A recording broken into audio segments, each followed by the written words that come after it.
가진 성경으로는 구약성경 524페이지입니다. 열왕기상 8장 12절로 21절까지 우리 한 절씩 교독하시고 마지막 절 같이 읽겠습니다. 제가 먼저 읽겠습니다. 그때 솔로몬이 이르되 여호와께서 캄캄한 데에 계시겠다 말씀하셨사오나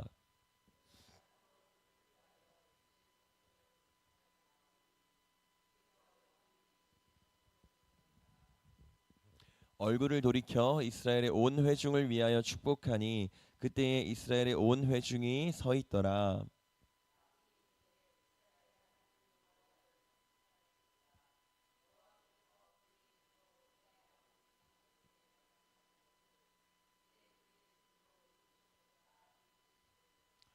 내가 내 백성 이스라엘을 애굽에서 인도하여 낸 날부터 내 이름을 둘 만한 집을 건축하기 위하여 이스라엘 모든 지파 가운데에서 아무 성읍도 택하지 아니하고 다만 다윗을 택하여 내 백성 이스라엘을 다스리게 하였노라 하신지라.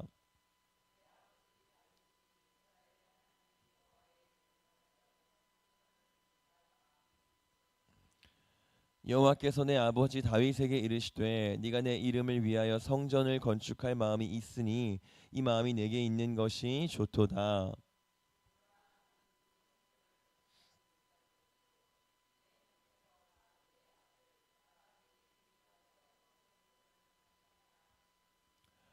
이제 여호와께서 말씀하신 대로 이루시도다. 내가 여호와께서 말씀하신 대로 내 아버지 다윗을 이어서 일어나 이스라엘의 왕위에 앉고 이스라엘의 하나님 여호와의 이름을 위하여 성전을 건축하고 애굽 땅에서 인도하여 내실 때에 그들과 세우신 바 여호와의 언약을 넣은 궤를 위하여 한 처소를 설치하였노라. 아멘. 주님, 오늘도 우리에게 찾아오셔서 주의 말씀을 듣게 하여 주시옵소서. 주께서 성실하고 신실하게 우리를 지금까지 인도하신 것처럼 이제 우리도 성실하고 신실하게 주만 바라보는 그리스도인 되게 하여 주옵소서. 하나님, 우리에게 찾아오셔서 우리에게 소망을 약속하시고 천국을 보여주시고 정말 아무런 소망 없고 희망 없던 우리의 삶 가운데 막 진리를 알게 하셔서 위로도 얻게 하셨는데 그 은혜가 얼마나 큰지 우리 가운데 늘 깨달음이 있게 하시고 그 은혜를 묵상하며 우리 안에 기쁨과 주를 향한 찬송이 넘쳐날 수 있도록 하나님 도와주시옵소서. 이 시간 부족한 자가 말씀을 전합니다. 이 말씀 가운데 주님 좌정하셔서 말씀에 힘이 있게 하시고 그 말씀이 선포될 때에 모든 사람들이 말씀으로 말미암아서 뜨거워질 수 있도록 말씀으로 말미암아서 다시 한번 인격적으로 주님과의 뜨거운 교제가 회복될 수 있도록 주님 함께하여 주시옵소서. 오늘 이 시간에 우리를 찾아오신 그 은혜가 더욱더 하나님 깊게 묵상되기를 원합니다. 하나님 일하시고 역사하여 주시옵소서. 감사함의 예수님의 이름으로 기도합니다. 아멘. 제가 간증을 잠깐만 하겠습니다. 제가 우리 어른들 앞에서 이런 말씀을 드리기가 좀 민망한데 그래도 저희 세대를 살아온 사람들에 비하면 꽤 고생을 많이 한 어린 시절을 보냈는데요. 그때 저는 신앙도 없었고 또 하나님도 몰랐고 그래서 하루하루가 사는 게 그렇게 별로 즐겁지 않았던 것 같아요. 그렇게 살다가 고등학교 1학년 때 친구를 따라서 교회라는 곳을 처음 나가게 됐고 처음으로 예배라는 걸 하게 됐어요. 지금도 이해가 안 되는데 제가 처음에 교회 갔으니까 당연히 믿음이 없잖아요. 근데 그 상태로 띄엄띄엄이긴 했지만 3년을 그래도 교회를 나갔습니다. 제가 잘 기억은 안 나는데 그래도 어떤 위로가 있었던 것 같아요. 근데 그렇다고는 해도 절대 믿음은 안 생기더라고요. 그러다 교회 친구들을 따라서 어떤 큰 집회를 가게 됐는데 무서워 죽을 뻔했습니다. 처음 갔을 때. 그 당시 제 기준으로는 주변 사람들이 정말 미친 사람들처럼 기도를 하는 거예요.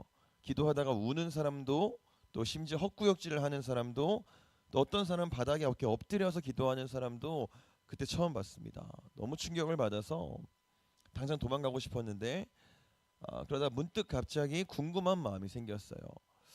왜 저 사람들이 저렇게까지 하는 걸까라는 생각이 들었습니다. 제가 그동안 교회를 다니곤 있었지만 그냥 친구 따라 갔던 거지 뭐 기도한 적은 한 번도 없었어요. 믿음이 없으니까요. 근데 그때 처음으로 그 현장에서 한번 기도해 봐야겠다라는 생각이 들더라고요. 제가 뭐라고 기도했을까요? 그날 아침도 안 먹고 그 집회에 갔는데 너무 배가 고픈 거예요. 그래서 하나님 배 안 고프게 해주세요. 배 안 고프게 해주시면 이 집회에 더 열심히 참여할게요. 이 기도가 제 인생의 첫 기도였습니다. 근데 뭐 당연히 별로 효과는 없었고요. 어쨌든 이날 이후로 근데 기도를 제가 하기 시작했어요. 심지어 그러다가 어떤 날은 눈물도 흘렸습니다. 기분이 좋더라고요. 뭔가 알 수 없는 후련함도 있었고, 그래서 혼자서 교회에 가서 기도하는 날도 점점 많아졌어요. 근데 놀라운 사실은 그때까지 믿음이 없는 상태였습니다. 그냥 그 후련한 기분이 좋아서, 감정을 쏟아내는 그 기분이 좋아서 기도를 한 거죠. 여러분 놀라우시죠? 믿음 없는 고등학생이 밤에 혼자 불 꺼진 교회에서 주여를 외쳤어요. 이렇게 청년부로 올라갔는데 교회를 못 다니겠더라고요. 고등부랑 다르게 청년부에 갔더니 다들 막 열정이 있고 소명이 있어서 그 소명을 가지고 교회를 섬기는데 저는 못 하겠는 거예요. 당시 이제 청년부 담당 전도사님께서 교리를 가르치시겠다고 모임을 하나 만드셨어요. 저는 교리가 뭔지도 몰랐고 믿음은 없지만 그래도 믿어보고 싶은 마음은 있어서 그 모임에 등록을 하고 첫 강의를 들었습니다. 어떻게 됐을까요? 눈물이 너무 나와서 주체할 수 없는 부끄러움이 막 터져 나와서 도무지 강의를 들을 수 없는 거예요. 하나님은요 그렇게 저한테 찾아와 주셨어요. 그 강의가 일주일에 2번씩 2달간 진행됐는데 그 강의를 통해 제가 처음으로 고백을 했어요. 하나님, 내가 정말 죄인입니다 라고. 그 고백을 안 할 수가 없더라고요. 제가 이런 얘기를 하면요 다들 세상에 정말 교리 공부하다가 하나님 만난 사람은 너밖에 못 봤다고 특이하다고 하는데, 근데 그날 이후로 제가 부작용이 하나 생긴 겁니다. 주님 앞에 서기가 너무너무 부끄러워서 고개를 못 들겠는 거예요. 이 예배 전에 찬양을 하잖아요. 그럼 저 혼자 고개를 푹 숙이고 찬양이 끝날 때까지 계속 울고만 있는 거예요. 근데 하다가 이제는 앞자리에도 못 앉겠는 겁니다. 부끄러워서. 그래서 매일 맨 뒤에 앉아서 그냥 고개 푹 숙이고 우는 사람이 저였어요. 근데 그런 모습을 이상하게 생각한 당시에 이제 청년부 회장 형이 저를 부르는 거예요. 무슨 일 있냐고. 저는 아무 일도 없으니까 그냥 아무 일 없습니다 했는데, 근데 왜 맨날 맨 뒤에서 그렇게 고개 숙이고 울고 있냐고 이야기를 하는 거예요. 그래서 제가 솔직하게 얘기를 했습니다. 하나님 앞에 서는 게 너무너무 부끄러워서 도저히 앞에 앉을 수가 없다.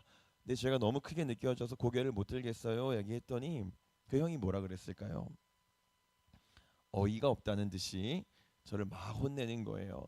야, 네가 뭔데 예수님의 십자가 능력을 과소평가하냐라는 겁니다. 그런 너를 위해 오셨다고. 그러니까 부끄러워하지 말고 맨 앞에 앉아서 예배해라 딱 말하는 거예요. 정말 망치로 한 대 맞은 그런 기분이었습니다.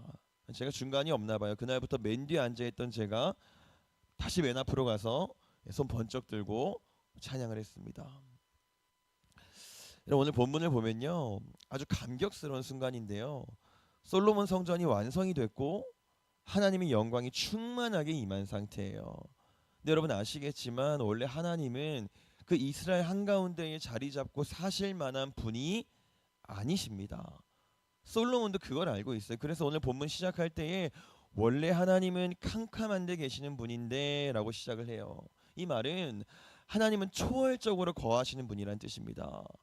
이스라엘 가운데 섞여서 같이 계실 수 있는 분이 아니고 초월적으로 홀로 계시는 분이신데 같이 계시다라고 얘기하는 거예요. 그 근거가 오늘 본문 직전에 나와 있습니다. 우리 본문 11절 같이 보겠습니다. 시작. 제사장이 그 구름으로 말미암아 능히 서서 섬기지 못하였으니 이는 여호와의 영광이 여호와의 성전에 가득함이었더라. 아멘. 하나님의 그 거룩한 영광을 이스라엘은 감당할 수가 없습니다. 지금은요 아담의 때가 아니에요. 죄가 없던 그 때가 아니고, 그렇기 때문에 하나님과 자유롭게 교제했던 그때랑은 상황이 너무 달라졌어요. 창조주의 영광을 사람이 감히 감당할 수가 없습니다. 근데 그 하나님이 솔로몬 성전에 사람의 손으로 지은 집에 거하시기로 결정하신 거예요. 솔로몬이 너무 감격스러워서 성전을 막 바라보다가 뒤를 딱 돌아봐요. 뒤를 돌아봤더니 누가 있죠? 온 이스라엘 백성들이 거기에 모여 있습니다. 그 광경을 보고 솔로몬이 이렇게 해요. 우리 본문 14절 보겠습니다. 시작. 얼굴을 돌이켜 이스라엘의 온 회중을 위하여 축복하니 그때에 이스라엘의 온 회중이 서 있더라. 아멘. 하나님의 임재가 충만한 성전을 바라보다가 뒤를 딱 돌아봤더니 온 이스라엘이 있어요. 그래서 축복을 합니다. 이 축복이 좀 특이한데요. 이 축복은 지금까지 성경에 나왔던 다른 축복들이랑 좀 다릅니다. 성경을 보다 보면 이제 누군가를 축복하는 장면이 많이 나오죠. 하나님이 직접 축복하시기도 하고 아버지가 아들을 축복하기도 하고 뭐 선지자가 축복하는 장면도 나오는데 그 많은 축복의 장면들과 오늘 이 축복의 장면은요 결정적인 차이가 있어요. 뭘까요? 축복의 내용이 없다는 겁니다. 이 본문은 그냥 솔로몬이 이스라엘을 축복했다 하고 끝납니다. 여러분 가장 대표적인 축복인데 하나님이 아브라함한테도 축복했던 내용을 같이 한번 보겠습니다. 창세기 12장 2절입니다. 시작. 내가 너로 큰 민족을 이루고 내게 복을 주어 내 이름을 창대하게 하리니 너는 복이 될지라. 아멘. 하나님이 아브라함한테 처음 찾아오셔서 하셨던 말씀이에요. 내가 너로 큰 민족을 이룰 거고 내 이름도 창대하게 될 거야. 분명하게 내용이 있죠. 이 내용을 한마디로 정리하면 아브라함아 네가 복 받을 거야 이 말입니다. 근데 오늘 솔로몬의 축복에는 내용이 없어요. 왜 내용이 없을까요? 여러분 이제 솔로몬이요 이스라엘 축복한 다음에 온 이스라엘 향해서 선포합니다. 이스라엘의 하나님 여호와를 찬양합시다. 송축합시다. 선포해요. 그리고 나서 왜 우리가 하나님을 찬양해야 되는지를 줄줄이 나열하는데 이렇게 말합니다. 원래 우리 아버지 다윗이 성전을 지으려고 했는데 하나님이 그 일은 거절하셨고 그 아들인 나를 통해 만드실 거라고 약속하셨습니다.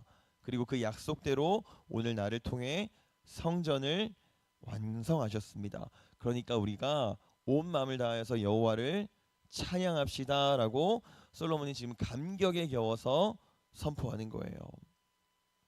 여러분 그러면 한번 그 현장에 있는 이스라엘이 됐다라고 한번 생각해 보세요. 이 솔로몬의 감정에 공감이 되시나요? 지금 찬양합시다, 찬양하자고 하는데 그 감정에 공감이 되세요? 지금 이스라엘은요 부자 나라가 됐어요. 부자예요. 유례 없이 강대국이 됐고 과거 정말 사막에서 그렇게 떠돌던 때가 있었는가 싶을 정도로 엄청난 영화를 누리고 있어요. 만약에 솔로몬이 이 업적을 이야기하면서 이 성과를 이야기하면서 우리 같이 찬양합시다 했으면 어쩌면 더 뜨거웠을지도 모르겠어요. 근데 오늘 솔로몬이 지금 찬양합시다 찬양을 선포하는 근거는 그런 게 아니고요. 한 가지입니다. 성전을 지었습니다. 이 사실 하나로 지금 찬양합시다 하고 있는 거예요. 여러분 만약에 내 공감이 됩니다 하시면 정말로 공감이 되시면 솔로몬의 이 감격도 똑같이 동일하게 오늘 우리한테 터져 나와야 되는 거예요. 내 기도를 들으시고 내 상황을 해결하신 그 순간에 터져 나오는 게 아니라 오늘 이때부터 이때에 우리는 터져 나와야 되는 겁니다. 왜일까요? 그 감격스러운 성전 완공은 저와 여러분한테도 일어난 일이어서 그래요. 솔로몬의 그 성전하고는 비교도 안 되는 성전을 우리 주님이 우리 안에 완성하셨습니다. 여러분 그럼 정말로 이 사실 하나로 가슴이 뜨거워지시나요?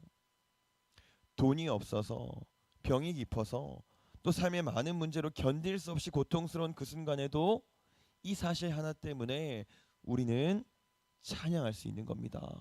성전을 짓고 하나님이 오셨잖아요. 내 안에 사시기로 약속하셨고 정말로 그렇게 하셨잖아요.